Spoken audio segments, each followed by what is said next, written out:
Hey everybody, happy Sunday. And look, I'm just going to dive right in. This has been a crazy week for a lot of people. Um, the suicides of these two high profile people have, I think, shocked a lot of people, hit a lot of people. I have no idea who Kate Spade was. I've never heard of her. I'm not into purses. But I am told that if you're a female in this country, a good many of you were heavily influenced by her and by her genius, her talent, and her gifts. And then the other gentleman, Anthony Bourdain, I'm not even pronouncing it right because I've never seen a second of his show. I don't watch television for the most part. So, I don't know who this guy really is. I know who he is. But it's clear that he too was bigger than life, an iconic figure, a beautiful man who did a lot of really wonderful things for people. He clearly had a warmth and a depth that touched people, a sincerity and a love for what he did, and a passion, right? And here they are, both of them. They take their lives. And there's a thing that happens when high profile people commit suicide. I don't know what the term is. I read it earlier today as I got ready for this, but it's basically this seed that gets planted in people who are struggling. And their attitude is, shit, man. If people like that, if somebody who has such a great life is capable of this, will do this, why not? There's this permission, this seed of permission that gets inside people who are vulnerable. When Robin Williams killed himself, get ready for this one, there was a 10% increase in the United States over the next, I think it was 4 months, of suicides. Not in the Bay Area, not a 10% in the Bay Area, not within the community of, let's say, comedians or whatever. In the United States, there was a 10% spike in suicides. Because, well, for the exact reasons I just laid out. This last week, ironically, I met with 4 different students of ours, some alumni, some current students who are also struggling, who came to me, one of them to Melissa and I, but the other 3 just one-on-one with me. It doesn't matter. I'm just trying to be clear. But anyway, came to us, expressing their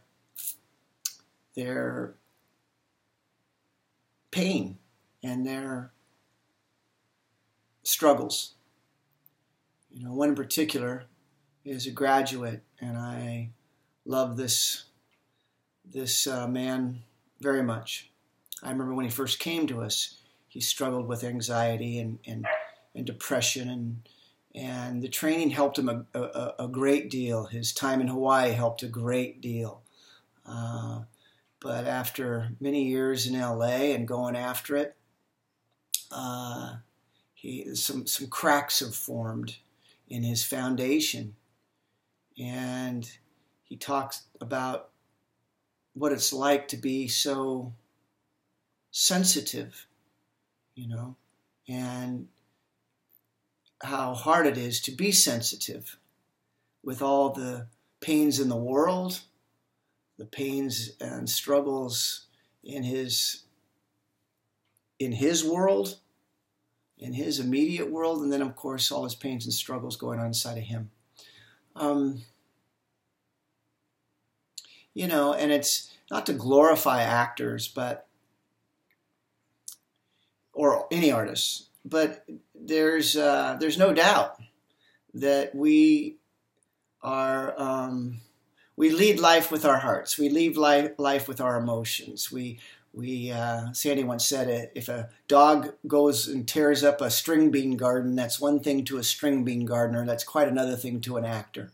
I've always loved that teaching in the most positive way. It means that we care, we're expressive. We don't just go, oh, bummer. Because if you're an actor and that's all you got inside you is, oh, bummer. After a while, as Sandy once said, if you don't give a shit, we don't give a shit. So if you don't care, we don't care. So we live by our emotions and our life, and the more free and open you are, the more interesting the instrument is. Yeah. So there's a propensity, of course, we've all heard of the stereotype of the tortured artist.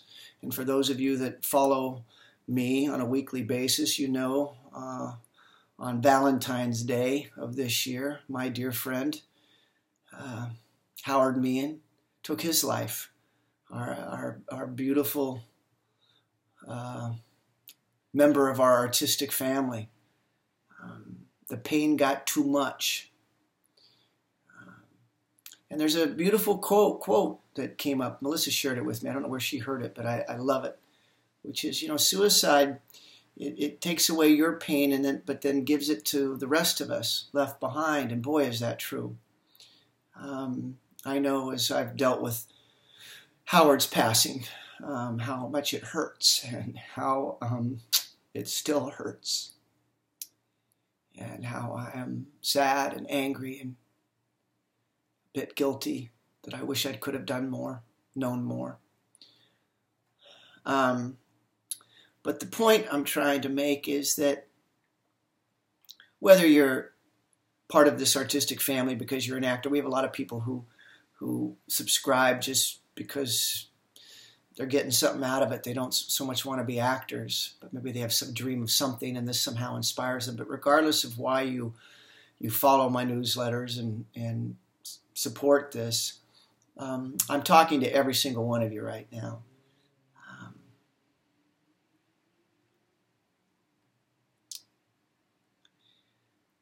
Balance. You think of the lowest you've ever been in your life. I've been there, man. I've never been suicidal. If I had, I'd tell you, but I haven't. But man, have I been down. I've been so beat up and depressed and broken inside, I didn't think I could get out. And I think that's just one floor above where these people are hanging out. And the other thing you hear a lot of is, you hear about this about Anthony Bourdain, is that people said that the irony is they've never seen him happier. The irony is in the last year they've never seen the guy happier. And you'll hear that a lot. I saw him yesterday. How could that be? I just saw him. He was so happy. How could that be? That just goes to show you how insidious and powerful depression can be. How it can just grab you and take you down and dunk you. I don't say that to scare you. It's just it can happen, right? But the whole point of making this video today is to plant another seed, so that if and when those moments come for you or for me, for any of us, to remember that it will pass. It will pass, no matter how brutal it feels. It will pass. And another statistic I'd like to share with you is 85% of the people that survive attempted suicides are grateful beyond God that they did. That breaks my heart about Howard. I wish he'd failed miserably at that, so that at least he could have a chance to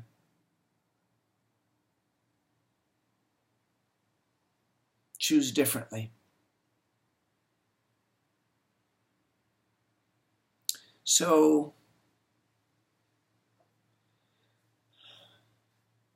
it is a crazy world. I stay out of politics on purpose. But it's a crazy world these days. And you can easily take inventory of all that this life isn't, all that your life isn't. And if you do, and you do that consistently in a short amount of time, you're going to start feeling like things are pretty shitty. That things are pretty miserable. We all got our stuff. We all have our stuff. Everybody has their stuff.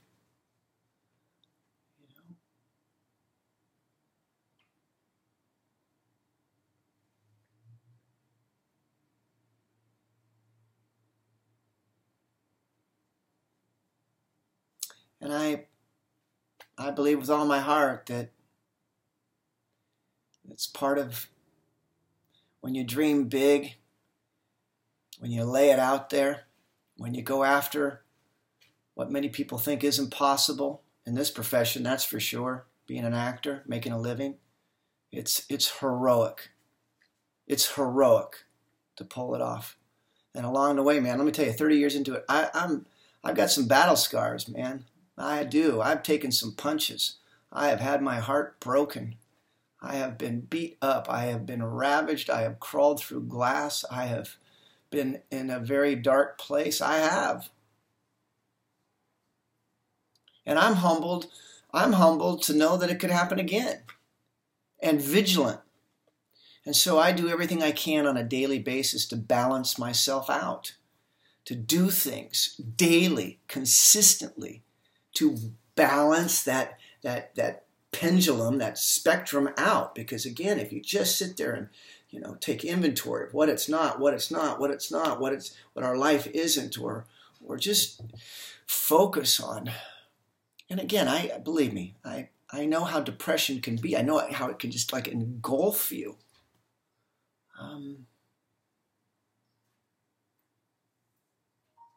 But if you're really honest, every single time, it does pass, and there is help. And if you have to take meds to get through it, take meds, get help, call somebody. Make a vow to call somebody if you ever reach this low again.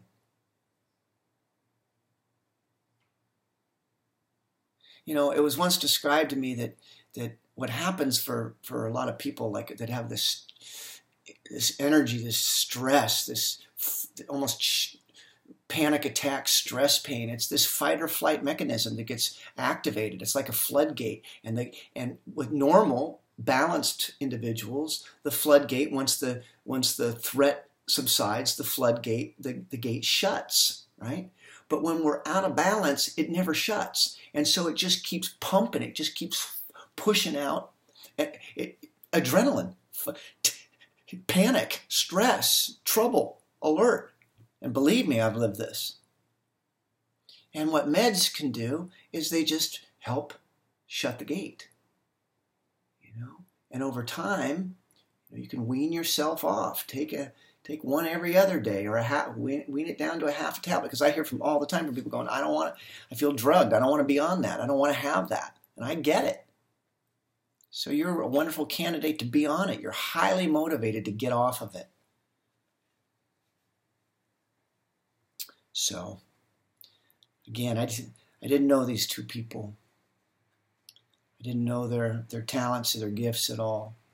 But it's clear that they were enormous. And it's clear that it's a big shock to a lot of people.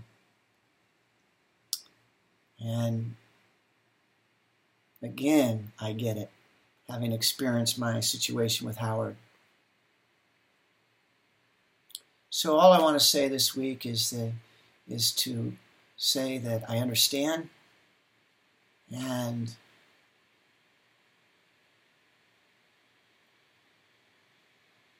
I just hope and pray that you reach out. Hell, reach out to me. Even if you don't know me very well. I'd do anything to help. I'd do anything to help you. And I'm a stranger to many of you, for the most part. My real point is there are people that love you so much, that love us so much, that will be so broken if we were to do something like this. So, dig deep. Balance out. Physical activity is good. Outdoors, nature's good. Children are really good. And remember that like every single other time that you've been to this dark place. It passes. It does pass. So, this world needs you, Sanford Meisner said. And he is so right, now more than ever.